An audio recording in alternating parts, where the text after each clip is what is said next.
Bonjour les amis et bienvenue dans cette nouvelle vidéo. Aujourd'hui, je vais vous expliquer les galères que j'ai eues pendant ces 2 derniers mois.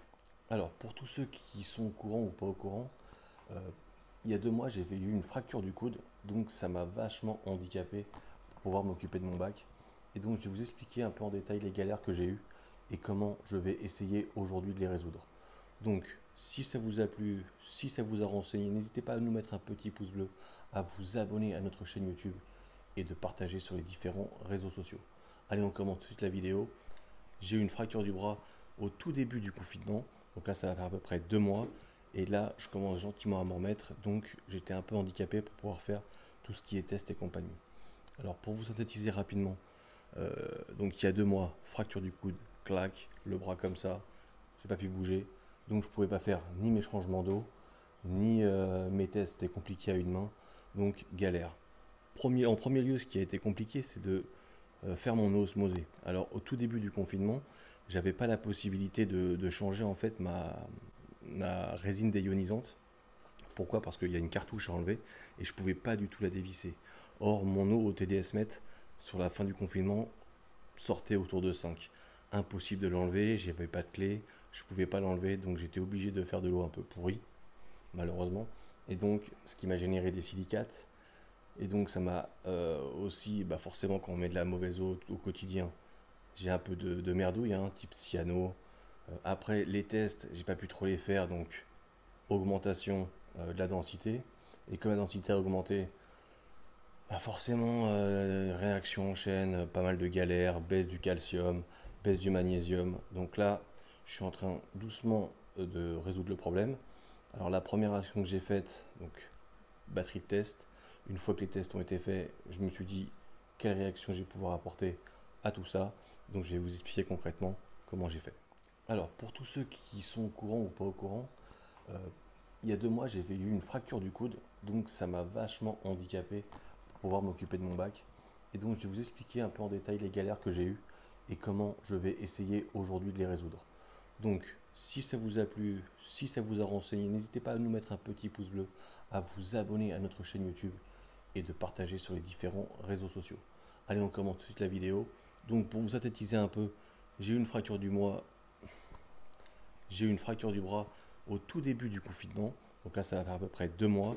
Et là, je commence gentiment à m'en remettre. Donc, j'étais un peu handicapé pour pouvoir faire tout ce qui est test et compagnie. Alors, pour vous synthétiser rapidement, donc il y a 2 mois, fracture du coude, claque, le bras comme ça, j'ai pas pu bouger, donc je pouvais pas faire ni mes changements d'eau, ni mes tests, c'était compliqué à une main, donc galère. En premier lieu, ce qui a été compliqué, c'est de faire mon eau osmosée. Alors au tout début du confinement, j'avais pas la possibilité de changer en fait ma résine déionisante. Pourquoi? Parce qu'il y a une cartouche à enlever et je pouvais pas du tout la dévisser. Or, mon eau au TDS-MET, sur la fin du confinement, sortait autour de 5. Impossible de l'enlever, j'avais pas de clé, je pouvais pas l'enlever, donc j'étais obligé de faire de l'eau un peu pourrie, malheureusement. Et donc, ce qui m'a généré des silicates.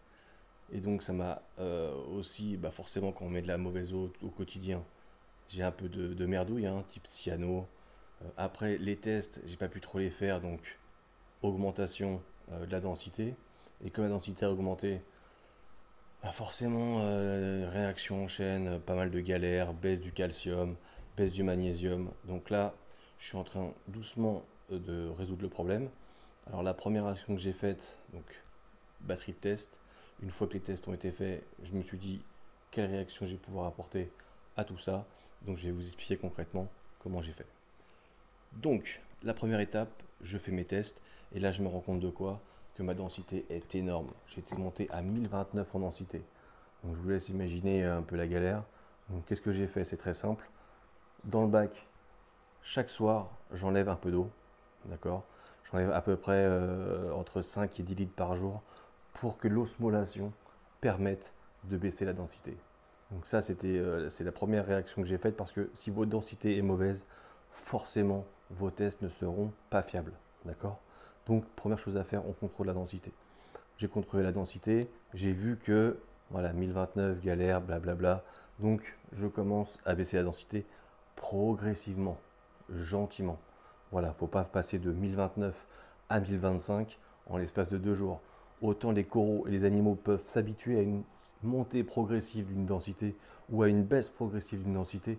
Par contre, si vous baissez et vous augmentez d'un coup, il peut y avoir un petit choc. Les animaux n'aiment pas du tout. Il vaut mieux une progression où les animaux s'habituent. Là, on peut voir aujourd'hui dans le bac, il n'y a pas de casse.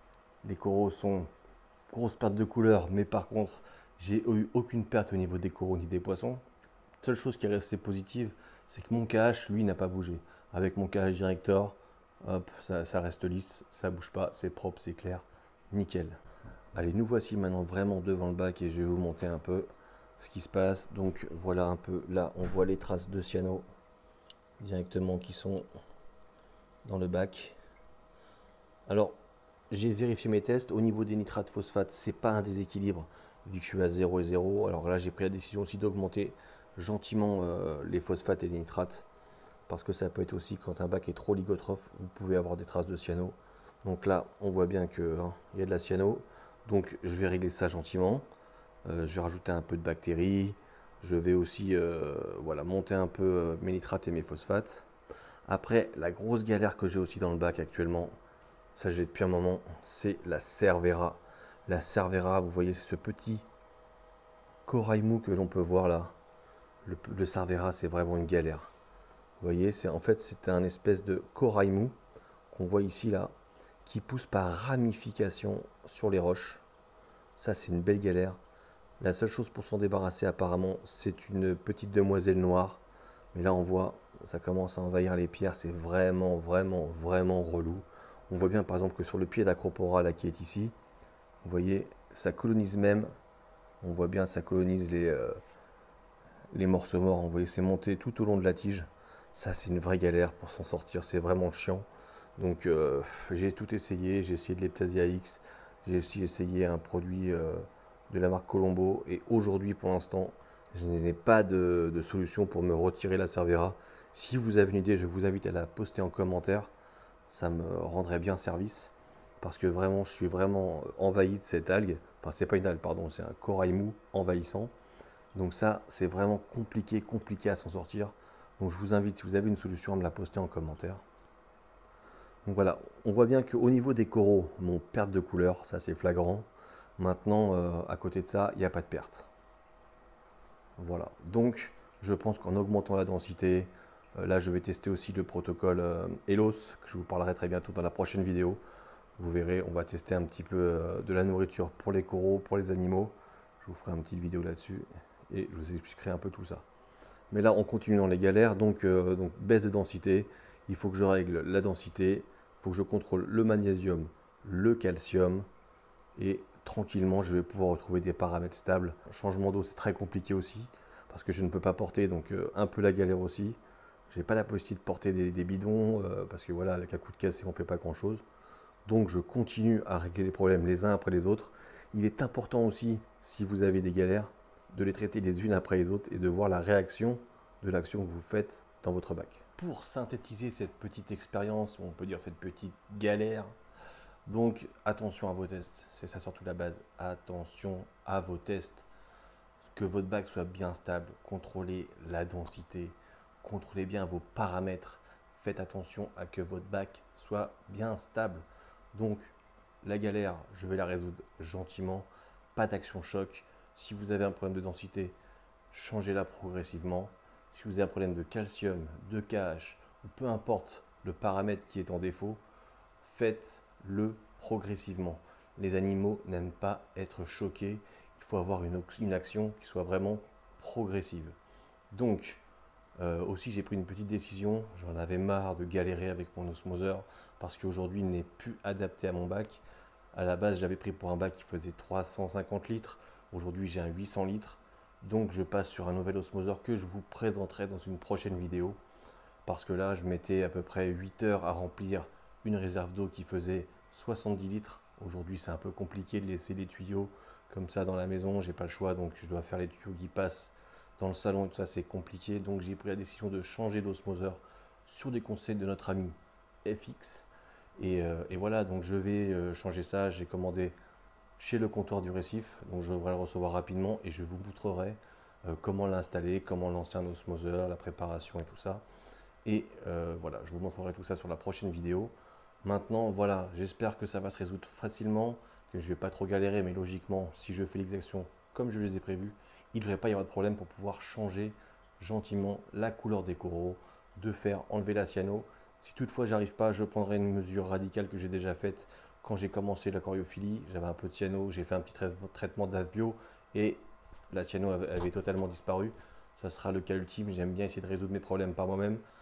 Voilà les amis, donc j'espère que mes petits conseils vous auront servi en temps de galère. Voilà, j'ai pas eu de chance. Le coup de cassé, ben, les galères voilà, qui se sont enchaînées. Malheureusement, on fait avec et on essaye d'avoir des actions qui soient bien ciblées pour pouvoir régler chaque problème sur le bac. Sur ce les amis, je vous dis à très bientôt pour une prochaine vidéo. N'hésitez pas à nous mettre un petit pouce bleu pour nous encourager et le référencement, de vous abonner à notre chaîne YouTube si ce n'est pas déjà fait en sélectionnant notre cloche de notification. Et je vous dis à très bientôt sur une prochaine vidéo. Ciao!